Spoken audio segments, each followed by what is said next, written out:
Joining me now is the Shadow Minister for Housing, Social Services and the NDIS, Michael Sukkar. Michael Sukkar, thanks for your time. Wanted to start with these comments by the Reserve Bank Governor, Philip Lowe, on Friday. He basically says the government should raise taxes and cut spending. What do you make of that? Well, look, the Reserve Bank is entitled to make whatever statements they want. What we've said consistently is that the Labor Party should not use this as an opportunity to revert to type and raise taxes. We know that's in Labor's DNA. They went to the election very solemnly telling Australians that they wouldn't raise taxes, that they would match the coalition, and they should live up to that commitment. I mean, we've seen, particularly in the last few months, the cost of living crisis get even worse. The last thing that Australian families, or indeed our economy, needs now is higher taxes. So, we wouldn't want to see Labor reverting to type, as I said, and looking at opportunities to raise taxes. We know they always do this. They chase higher spending, which therefore means they have to tax Australians more. Well, what about that would be a very, very serious breach of their commitments. Sure. Mr Sukkar, what about cutting spending? I mean, your portfolio's social services. You've got an eye on the public service. Is there any fat that can be trimmed there? Well, Andrew, every government has to be very careful about their spending. And as we saw in the final budget outcome from our final year in office, the budget came in tens of billion dollars ahead of what was projected because we managed a very strong economy. That's been the legacy of coalition governments managing strong economies, which therefore ensures the long-term sustainability of the budget. Ultimately, it'll be up to the government to ensure that they continue with a strong economy that they inherited, a strong jobs market that they inherited, and deal with the cost of living challenges that are coming. I guess the other legacy is $1 trillion debt.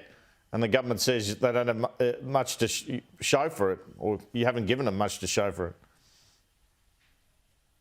Well, Andrew, I think that's an extraordinary statement from the Labor Party that they should be ashamed to be repeating. What have we got to show for it?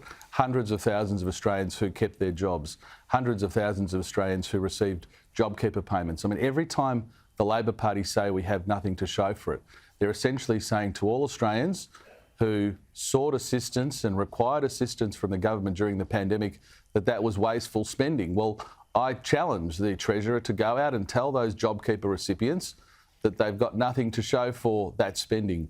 You and I both know that the spending, particularly during the pandemic, is what has meant our economy has led the world. Now, the Labor Party have been very fortunate to inherit that. There are challenges, no doubt, globally, and challenges that they will have to address. We've not seen any plan from them. We certainly don't see the Prime Minister speaking about the economy very often. So they have a big challenge.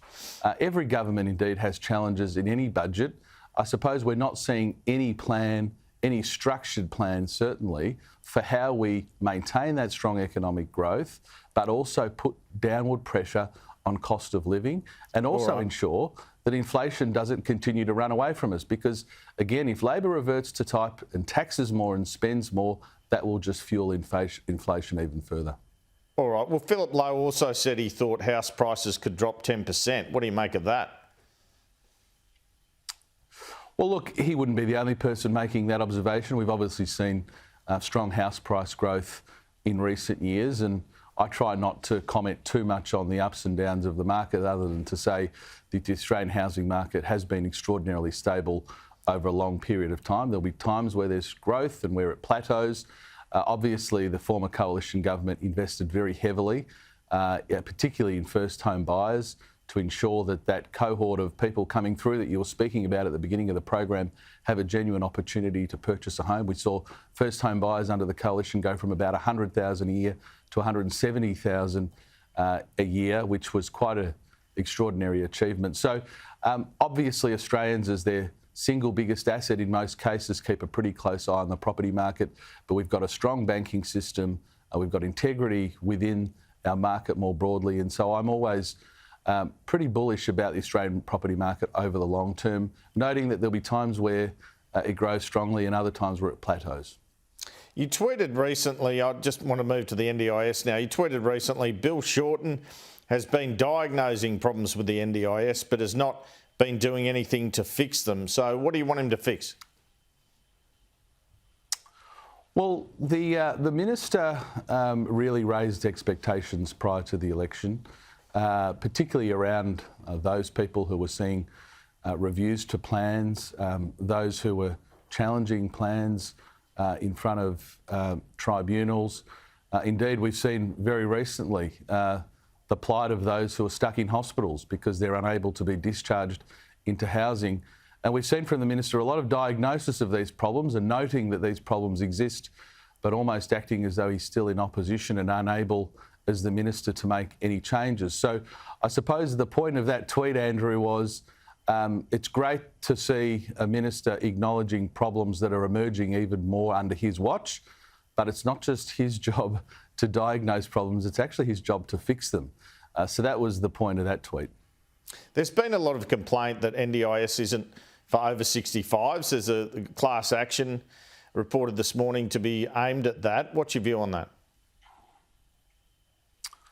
Well, look, Andrew, that's obviously a foundational feature of the NDIS, really, back to its inception. And I know that much has been commentated about that over the years. I think as a key design feature, the way in which it interacts with our aged care system, which is significantly government funded, was one of those original design principles. So, we don't have obviously any view to making such a significant change. We understand the arguments of those in the community that sort of point to that delineation in age, but as I said, it was a very key design feature of the NDIS, particularly looking at its long-term sustainability as well. So, we, by all means, encourage those individuals to speak about the problems as they see it, but it wouldn't be our position to change that.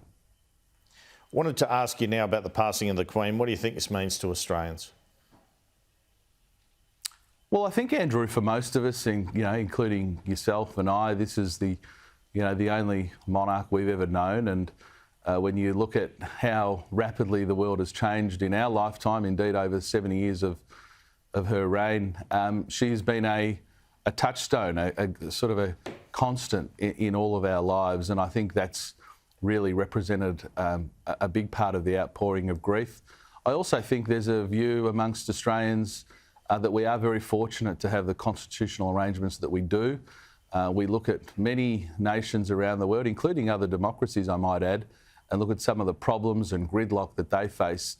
And I think reflecting on our own constitutional arrangements and the sovereign and the monarch, obviously, there's a view that we're very blessed to have a constitutional set of arrangements that we do. So I think that all ties in together. I think also, Andrew, more broadly, at a time when many people are probably a bit cynical about institutions, whether they be government institutions or others, to see someone with such integrity, someone who has really been able to manage so many difficult times and challenges over her reign and do it in a way, as I said, in a rapidly changing world, is something that has created so much respect for Her Majesty. And I think that's why it's very understandable that people are reflecting and quite genuinely upset, I must say, in speaking to some of my own family members, that genuine distress and that being genuinely upset over the death of someone that they didn't personally know and had never met,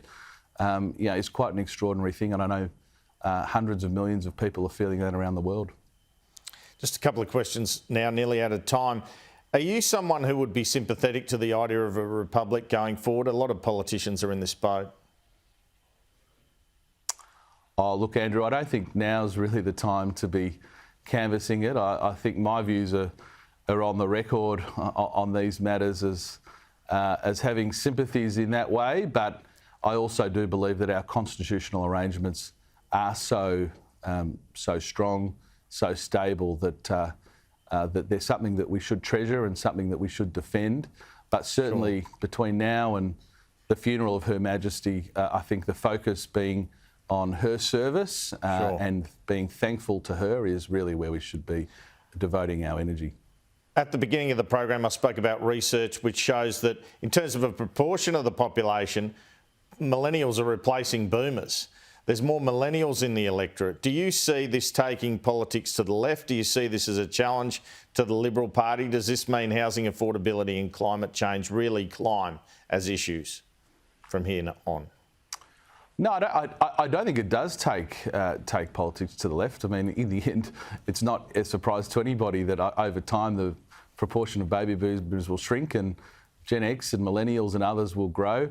I mean, our enduring values of freedom of the individual, of entrepreneurship, of free markets, of the primacy of the family as the most important unit in our society. These are all values that are timeless, Andrew, and I think particularly after what we've experienced for the last 2 years, the core foundational principle of the Liberal Party is the party of freedom and of limiting the nanny state, I think is going to be very attractive increasingly to those millennials. So I think the enduring values of our party in the end will connect with new generations of Australians, including the growing cohort of millennials, as it has for generations in the past since our creation as a party.